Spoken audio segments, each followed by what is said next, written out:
Tina, what are you doing right now? Why are you out in the middle of the day? I'm at work as usual. Because it's a weekday. Good grief, you're still working?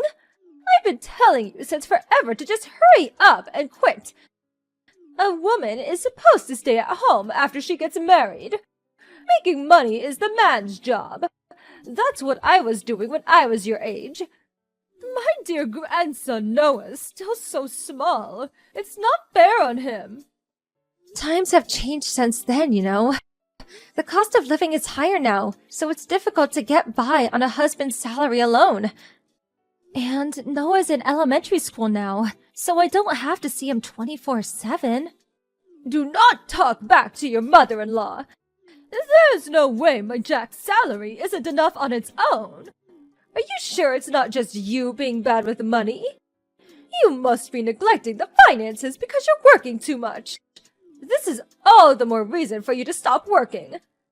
Even if you say that, you should quit your job and start devoting a little more time to learn how to cook. I tried the stew in the kitchen, but it tasted awful. Huh? Wait, did you come to our house again? Yes. I had errands to run, so I stopped by on the way.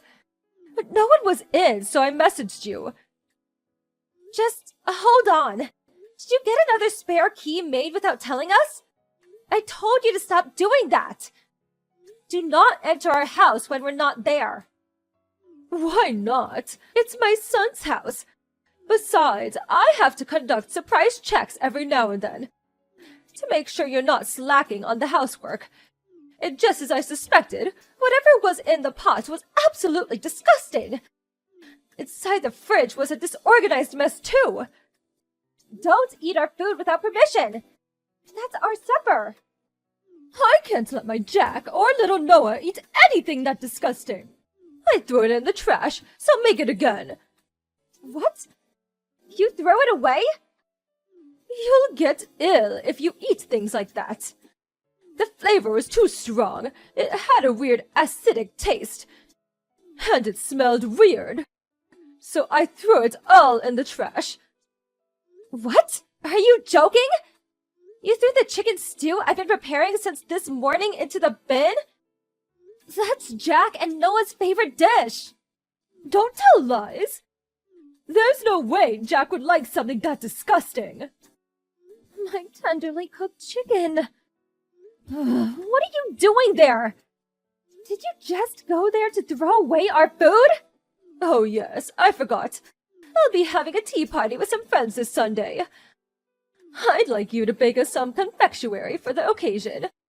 Your cooking might be utterly hopeless, but you could at least do baking, can't you? Cakes, cookies, anything will do. I want you to prepare us something as spectacular as possible. There will be 6 of us attending, so be sure to make lots. What? You want me to bake you something? No, I can't. I have plans this weekend. I told you before, didn't I? Surely you don't have plans first thing in the morning. If you get up early, you'll have it done in a jiffy. Please start thinking for yourself for a change. Cakes and cookies can't be made in a jiffy, can they? They take time. Anyway, I'm busy on the weekend. Can't you just buy them at the store? But I already told my friends there's going to be a wonderful handmade confectionery. I can't give them from a shelf now. Anyway, I'm counting on you. Toodles! Not Toodles.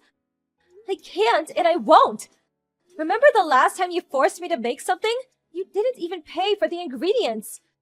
I don't have as much free time as you think. Listen to me. I will not be making you anything. Hey, Jack. Your mom decided to let herself into our house again. She threw the chicken stew I made in the trash. What? Seriously? Damn it, that's my favorite dish!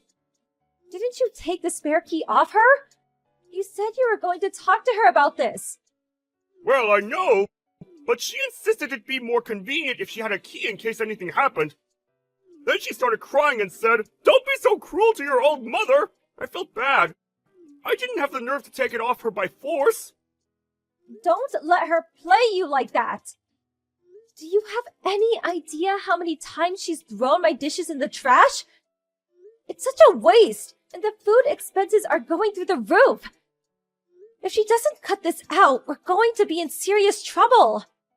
Come on, can't you see that she's lonely?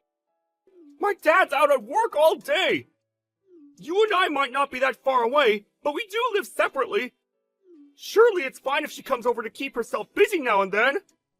Is it fine for her to illegally enter our home because she's lonely? Is it fine for her to help herself to the food I slave over a hot stove to cook, complain that it's disgusting, and throw it away? Is it fine for her to order me to bake cakes for her at tea parties without giving me a single penny for the ingredients? I'm sick of you being manipulated by your selfish mother, using loneliness as your get-out-of-jail-free card. Fine, I get it. I'll make her see sense somehow. I'm not interested in half-hearted vagaries like make her see sense. Go to her house today on the way home from work. And get the spare key off of her for real this time. If she dares shows up here next Sunday, I'm seriously gonna lose it. Do you understand? I get it. I'll get a hold of it somehow. I'm very disappointed in you, Tina.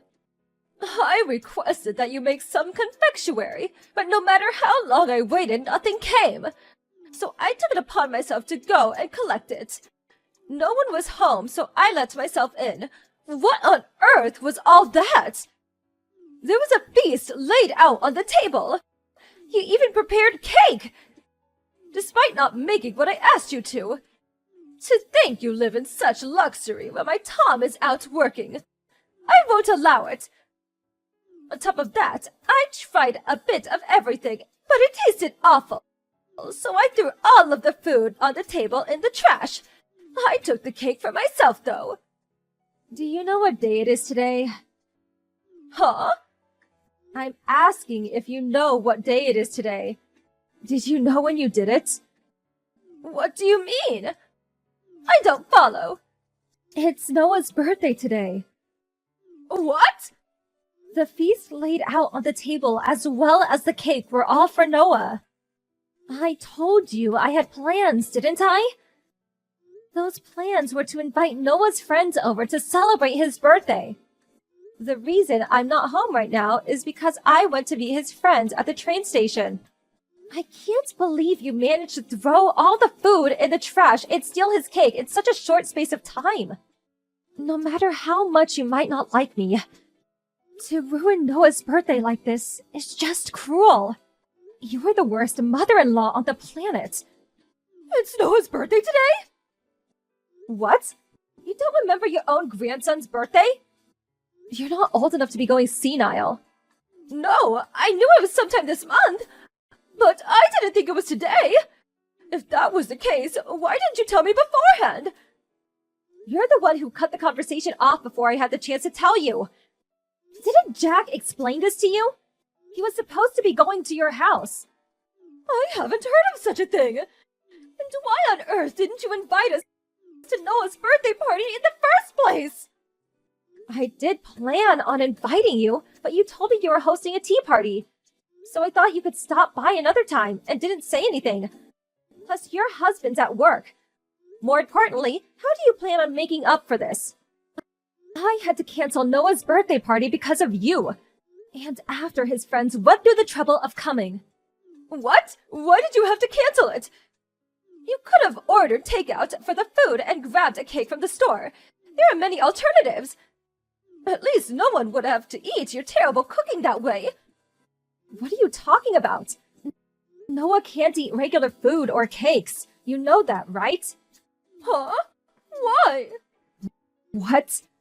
Are you seriously telling me you don't even remember Noah has allergies? Allergies? Noah? Since when? Since he was born. I told you as soon as I found out he had them. And since he can't eat milk, eggs, or shrimp, I made today's cake especially made to be allergen-free. The food, too. And since some of Noah's friends are gluten intolerant, I went to a lot of effort to make sure everyone would have something to eat. It's going to take a long time to remake everything from scratch. Noah was so looking forward to finally being able to eat the same things as his friends. I didn't know that! You never tell me anything! I think what you mean is that you don't listen. You do nothing but talk about yourself. You don't even care about things that could put your grandson's life in danger. I can't let someone that dangerous near my son. So you better not come to our house until his allergies have gotten better. I'll be changing the locks. What? Why? I don't want someone who doesn't understand Noah's allergies coming and going as they please. For now, all you've done is throw our meals away. But who knows whether you might decide to cook him something yourself one day that contains stuff he's allergic to. Anyway, Noah's upset that you ruined his birthday. He burst into tears and shouted, "I don't want to see Grandma!" Well, I didn't know about his birthday or the allergies. Surely it can't be helped. I'm Jack's mother and Noah's grandmother. Surely my son's house is the same as my house? I can't accept you banning me from entering. Give it a rest. You trampled all over what was supposed to be a fun day for the kids. All for your own satisfaction. I've tolerated you throwing away my food until now. But you're not getting away with what you did this time. If you illegally enter our home one more time, we're moving house and cutting all contact with you. Depending on the circumstances, even divorce with Jack isn't off the table. I'll take Noah and move in with my parents. What? Divorce? Divorce? You can't do that! I'm serious. It all depends on your attitude from here on out. I'm sorry. I apologize. Please forgive me. Please make Noah understand that I didn't mean to. I will not do such a thing. If you want to make this up to Noah, how about thinking for yourself for a change? As for me, forgiving you, I'll make that decision depending on whether I see change in your behavior.